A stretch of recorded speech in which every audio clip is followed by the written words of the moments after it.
Hi everybody, it's the Ruthless Jobber here. Welcome back to the channel. This is our invasion save using TEW 9. I've forgotten the episode number. I think it's 11. The thumbnail will tell you, provided I've done that right. Let's just kick off, shall we? Get on with it. We had the King of the Ring in the last episode, so this is the Raw after. We start off with a couple of pre-show matches. We've got Jindrak and Stasiak taking on Right to Censor. In a terrible pre-show match, Jindrak and Stasiak defeated Right to Censor in 15 minutes 45 when Sean Stasiak pinned Ball Buchanan. Wrestling rating of 40, 41 for the crowd, and 45 overall. I didn't choose a winner. I allowed the AI to pick this one.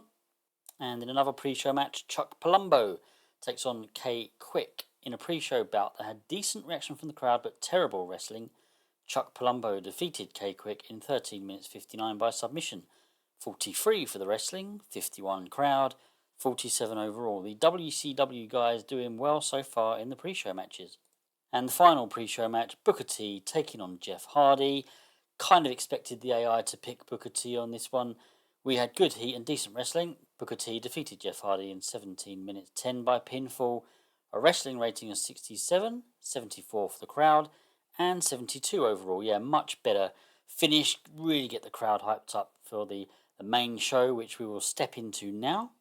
And we start off with a video promo featuring Sting, and it kind of flashes up, paid for by Shane McMahon.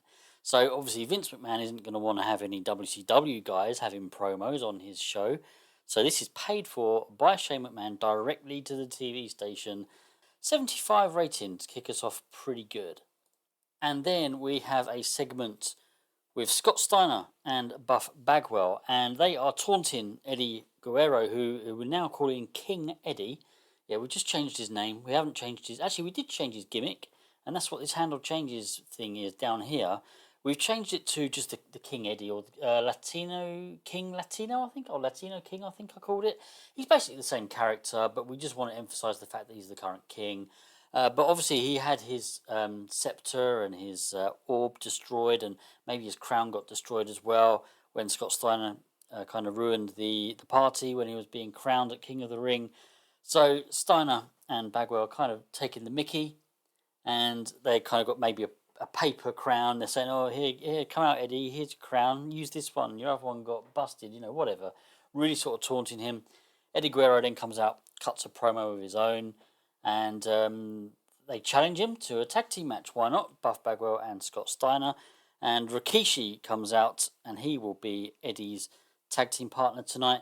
That's going to be our main event. A risky main event, yes, but I'm just trying to mix things up a bit. So we get a 62 overall here, and let's see how his gimmick does. His current gimmick is Latino. It's Latino King. So let's have a look. The gimmick idea was a success. And yeah, got very good. Okay, and a small boost to star quality during matches and angles. All good stuff. The APA take on X Factor in a tag team title defense. Not much to say about this one really. Just get them on the card. Have a tag team title defense. And we had decent reaction from the crowd, but subpar wrestling. APA defeated X Factor in 11 minutes 47 when Bradshaw pinned Just Incredible. And this was our storytelling match just to kick us off. And it's defense number 3 of the tag team titles for the APA. 53 wrestling, 59 crowd, 63 overall. Yeah, nothing spectacular yet. Steve Austin and Triple H are backstage, and they're kind of just slagging off Chris Benoit a little bit, and they're sort of talking about, being the singles titles holders again. We just needed to get these guys on the card. I will keep mentioning it until things change, but, Austin isn't involved in a story at the moment. Well, he is. He's involved in a story with Benoit, but obviously our main stories are the invasion. But because he's a heel, and all the WCW guys are heels, I'm trying to kind of just keep him going up against WWF faces at the moment. So we're not really doing much with these two guys.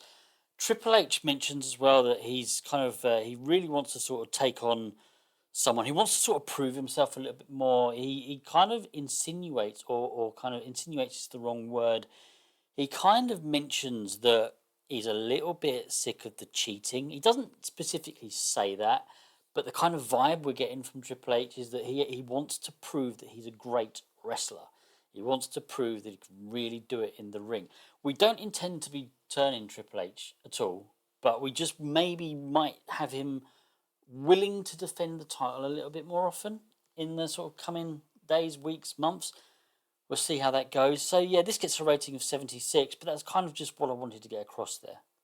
Rhino defends the hardcore title against Raven. It is a rematch from the King of the Ring.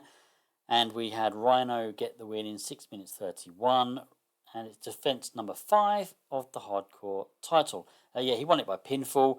66 wrestling rating, 64 crowd, 73 overall. I'm quite pleased with that one. William Regal, we haven't sort of seen him really do much the last sort of few weeks. So he comes out and he says he's determined to sort of prove himself once again and show that he can be, a great in-ring worker, and rise to the top. He's willing to take on anyone in the ring, and The Rock responds. Well, he certainly didn't expect that, and now he's kind of maybe backtracking a little bit. And oh my God, didn't expect you to come out. I was hoping it'd be some idiot from a local guy that just wanted to try to get a win against me. So yeah, backtracking a little bit. The idea of this is we're going to have The Rock in a match. Kind of, if he's not used in a main event, then kind of what does he do every show? But I want to keep him. I want his momentum to keep up at the moment because he's our biggest star, and we're trying to kind of keep him involved as much as we can. We're kind of keeping him involved a little bit in the majority of the storylines that are going on, but just as a bit player. So yeah, we're gonna have a match with him next against Regal. 72 here for this angle, which is obviously pretty decent. And the match gets us a 75. Well, we know William Regal was awesome in the ring, and The Rock is The Rock. Great heat and good wrestling. The Rock defeated William Regal in 30 minutes 27 by pinfall. 73 wrestling, 81 for the crowd. Really good actually. William Regal, I think he's only well known. I'm sure he's not as low as recognisable, but still, for the crowd to be that hot is 81. Really good, and 75 overall. The Big Show is interviewed by Gene Okerlund, and then he gets attacked by Booker T and Canyon. This was just to sort of keep the storyline going, have something on there, use The Big Show. So 64 overall, which isn't fantastic, but The Big Show did a lot better than I thought he would without a script. So yeah, I'm pleased with that. I mean, the storyline hasn't it hasn't gained heat, but it didn't lose either, which is always a plus. Edge and Christian take on Dave and Dean Power. We don't intend to do anything with the Power Brothers here. Yes, I could turn them into a tag team, but I mean, they are a tag team. What I mean is, I could try and sort of push them into the mid card, but I don't intend to. They will stay as a jobber pair. But this was pretty poor in a terrible match. Edge and Christian defeated Dave Power and Dean Power in 9 minutes 23 when Edge pinned Dean Power. Yeah, 43 wrestling, 42 crowd, 59 overall. Yeah, that's not great. Kane cuts a promo on the cowardly Sting, and he calls him out to a match right now. He doesn't sort of get a response. He's sort of talking about Sting. He intentionally got counted out last night because he can't bear to face the beatdown from Kane. Kane then gets attacked from Mark Jindrak and Sean Stasiak, and then he is saved by the Hardy Boys. Again, just wanted to advance this storyline. Unfortunately, it did lose heat. A 60 overall. Yeah, not fantastic. Well, kind of, again, the Hardy Boys and Jindrak and Stasiak are quite low down that card. Maybe I should have had Sting on screen, but it's not where I wanted to go with this particular angle. Kurt Angle takes on Spike Dudley. This was a very short match. I want to get across that Kurt Angle is really, really, he's fuming. He's really annoyed. He's really annoyed at the loss of the final at King of the Ring last night against Guerrero. Yeah, he's very, very annoyed. He's fuming, and he just takes it out on Spike Dudley. A complete domination.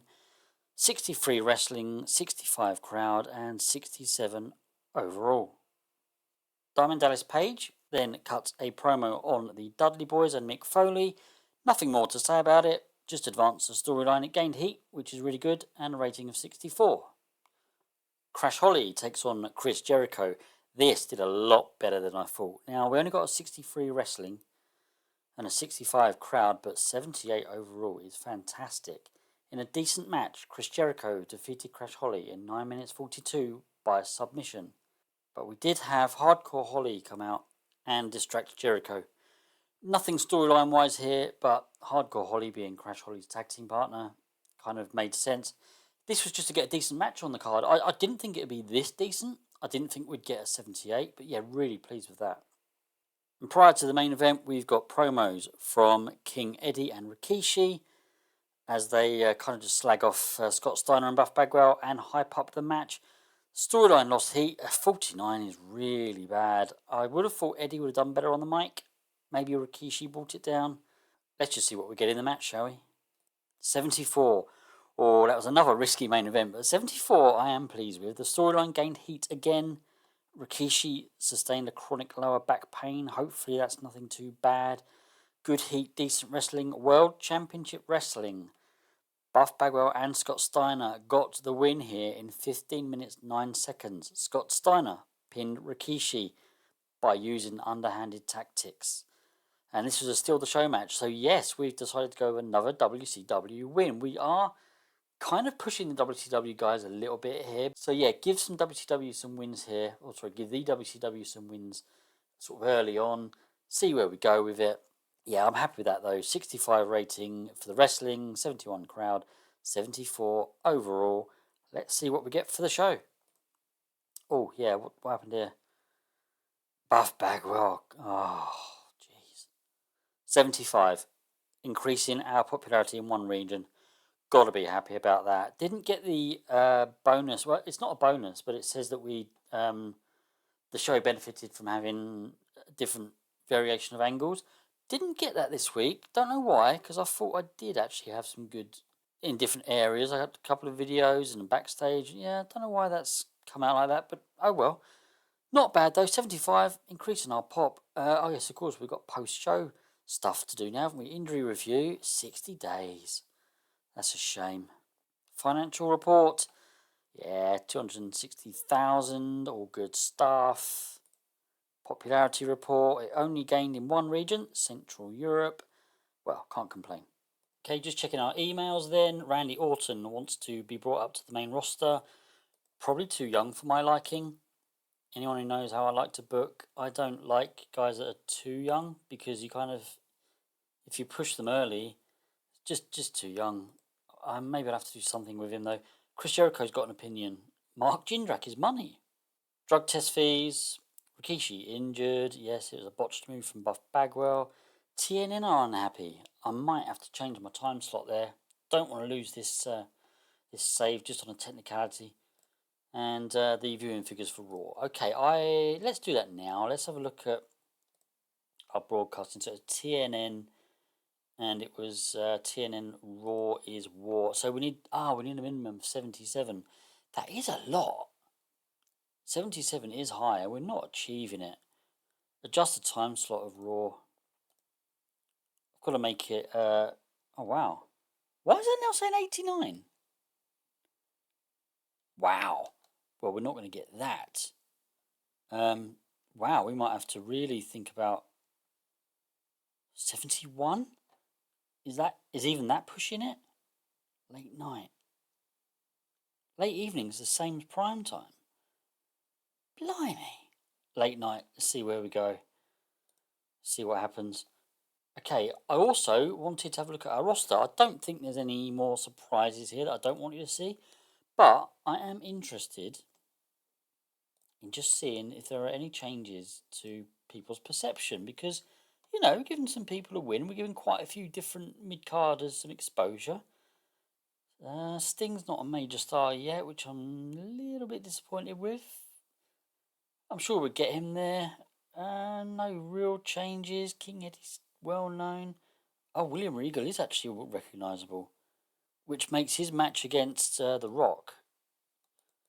I mean, The Rock probably carried it, and he probably had the majority of the reason why it was a hot crowd. But still, pretty decent. Happy with that. Okay, I don't think there's anything else more I need or want to show you at the moment. There's nothing really backstage. Things are ticking over nicely. We've got a bit of money. We're making money. Yeah, we'll just keep going now until we go into Vengeance. So I hope you've enjoyed this one. Please give a like and subscribe. I'm not sure whether I sound a little bit different tonight, but I've had this really bad like bloating and stomach cramps the last couple of days, and it's kind of like as I started recording this video, I don't know. I just feel like it's kind. I think I just really need to burp incredibly loudly, and I'll be fine. So yeah, not sure if you can sort of if I do sound a little bit funny tonight, but I certainly feel it. So yeah, I hope you've enjoyed it. Please give a like and subscribe, and I will see you all again soon. Take care. Goodbye.